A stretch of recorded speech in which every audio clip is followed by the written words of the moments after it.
impossible to do that. Because as a small business owner, you're killing us. You're not killing the corporations that you want to hurt. They don't care. They'll go automated. You can see it with McDonald's and their kiosks. They will adjust. I will close. My doors have been open for its 20th season in Billerica. And although Kevin Donnelly's not here, I'm sure he can attest that there's not many businesses left in Billerica that can say that they've opened their doors for 20 years in a row. And Eileen, I am open in my 9th season down the street, in the Acre. Doesn't happen.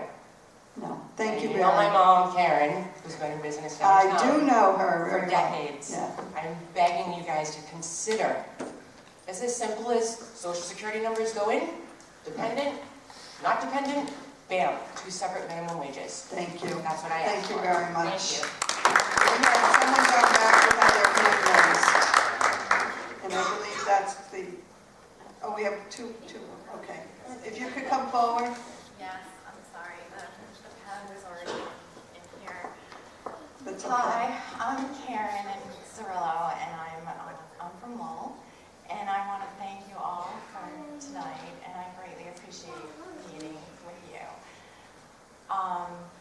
Massachusetts was rated #1 state in the United States, so hooray us, we're doing a fantastic job, and it's thanks to everyone in the state.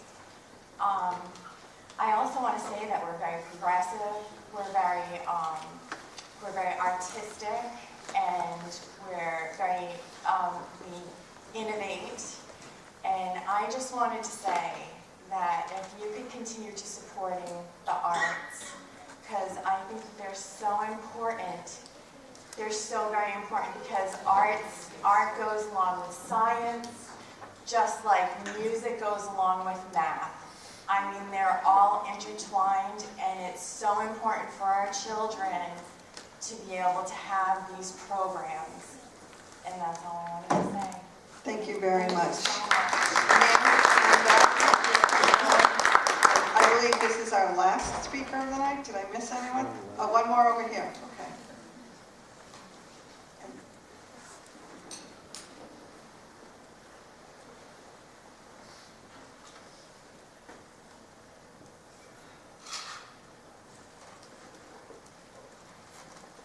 Hi, my name is Dawn Murphy. My parents moved to Massachusetts, Bedford, Mass. in 1967. We had a neighbor who decided, a black family in my neighborhood, and circulated a petition to try to keep us from moving in. Now, I am thankful to say that most of my family's experience in Bedford has been phenomenal. It's a great school system. When I'm military, 4th generation military. Can't convince my daughters to follow me, but I've lived across the country. I've lived in Korea, and I can definitely say that one of the best things in the world is having been raised in America, having lived in Korea, and Korea's I love Korea, but it's not America. There's a lot of things that we do absolutely right. One of them is this. We can talk, we can debate, we can vote, we can protest. We can do all of that. And having been raised in Massachusetts, especially Bedford, Mass, and the education I got, the education my children are getting, I know, having talked with other people, that we are superb. One of my daughters graduated from Tulane, and she, the majors now are so confusing to me, but basically it was foreign relations. She's now going through the process of becoming a translator at the UN. And a lot of that was because of the language training and the other training she got here in Bedford, Mass. My other daughter is going to be studying STEM. We do so many things right. Earlier, a young man said that we shouldn't be getting into the divisive issues. I'm sorry, go back to our American history. We had the rebels versus the Tories. That is our history. That is who we are. We cannot fix problems if we're not willing to get our hands dirty and talk and work our way through the issues. We are who we are because of who our ancestors in this country were. We came and we said, We want to be independent from the British, and we are. And through a whole series of trying to live up to the Bill of Rights, the Constitution, and so forth, we have progressed. You know, in a marriage, you can't have a marriage survive if you don't develop, talk, debate, discuss, work through those divisive issues. You can't progress ever if you're not willing to have those hard conversations. And I want to thank the people of the state and my representatives who are not fearful of saying, we have issues, we're not going to ignore them. One of the young ladies earlier told us. I'm sorry, but thank you. Thank you very much for your testimony.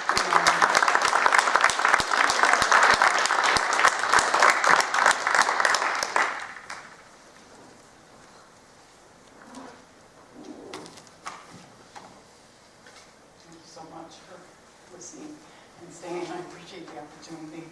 I'm here for the protection of the medically fragile children of the state of Massachusetts. And I know that President Rosenberg has had the opportunity to meet with mothers who are leading a family campaign. Their three primary issues are that Mass Health has medically necessary approved hours of care that is needed, and we as providers are unable to fulfill 24% of those hours, which means that 47 of the patients have less than full coverage nursing care. It takes 19 weeks for a provider to find enough nurses to fill these shifts, and that number has come about in the last year and a half. The average continuous skilled nursing wage is $30.50 an hour, when we're competing with UMass Medical Center that pays the nurses $55.30, or Northeast Hospital that pays $49.15 an hour. So access to highly skilled nursing is, we're not able to compete right now. The home care industry can attract 1 in every 4 nurse, and we're asking for an increase in the reimbursement to $13.75 per hour. We would be able to compete with 50% of the nurses and keep these families at home, together at home. So on behalf of the 916 families that are caring for their children at home that are severely handicapped and ventilator dependent, I would ask for you to continue to support our efforts and make pediatric nursing care a priority when it comes to the budget. Senator Jim Zimmerly has introduced the Bill 1273, and I know the majority of your panel today supports it, and I thank you for that. Thank you very much. Thank you very much. I'm going to, first of all, I just want to thank everybody for coming out here tonight, for hanging in there with us. All of your input was so incredibly valuable. I'm going to turn this over for closing remarks to the Senate President. Thank you. Stay in touch with us. Watch what we do. You will see your fingerprints on our agenda. Have a good night.